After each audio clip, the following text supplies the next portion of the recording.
I think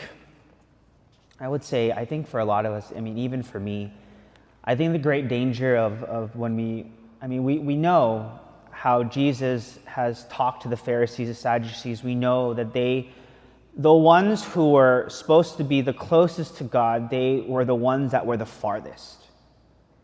For centuries, I've said this before, they have fought for the faith, friends. Sometimes we look at them and we pick on them. How could they not see the Lord? How often do we not see the Lord? And so the great temptation of seeing the Pharisees and Sadducees is like we see them as like, they're the enemies of Jesus.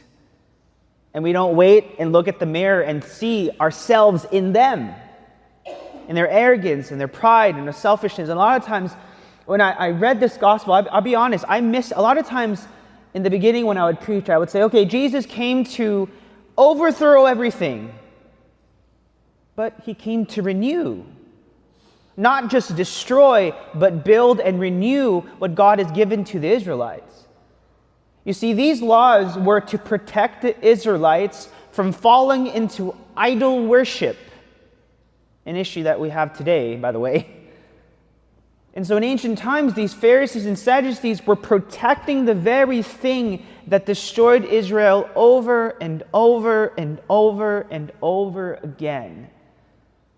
And so when you look at the sentence, I want you to see this. It's serious. Woe to you. Pay attention. This is serious. And then this is what he says. He says, you have neglected judgment and mercy and fidelity. And this is the key line that I have often missed. But these you should have done, meaning the mercy, the fidelity, the judgment. But he says, without neglecting the others.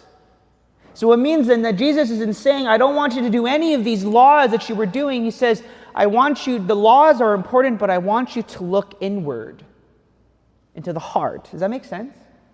Don't neglect the law, but pay attention to your heart. And let's get down to the hard stuff now. How does it apply to us? You are daily Mass people, correct? You go to Mass every single day. None of you miss unless you're sick, and even then someone's bringing you communion, right, friends? How many of us go to Sunday Mass because we go to Sunday Mass, but what happens when we're driving out there and we see someone and we're mad? Road rage. I have people say, Father, I'll be honest with you, I become a new person. When I'm in that car, I cut them off and I flip them off, and I'll say, look, let's not do that. I'm sorry, let's not do that. We can't be going to Mass, receiving the Eucharist, and we go out there flipping people off. It doesn't work that way. Or we can't go to confession every single week and secretly don't get me wrong, I want to first say this. We are all sinners. True, right? We're all sinners. What I'm saying is we are living two lives that people can't see. We go to Mass every day, we go to confession, but deep down we're harboring hatred, lust, anger, greed. And that destroys us. The very things that destroy the Pharisees and Sadducees destroy us too if we don't face the mirror.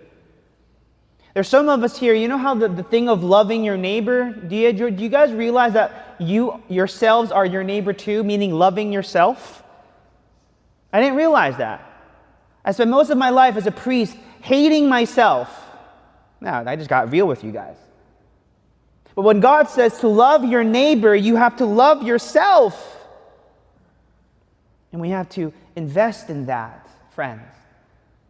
When we look at the Pharisees and Sadducees, oftentimes they're our enemies, and we think, how could they do that to Jesus?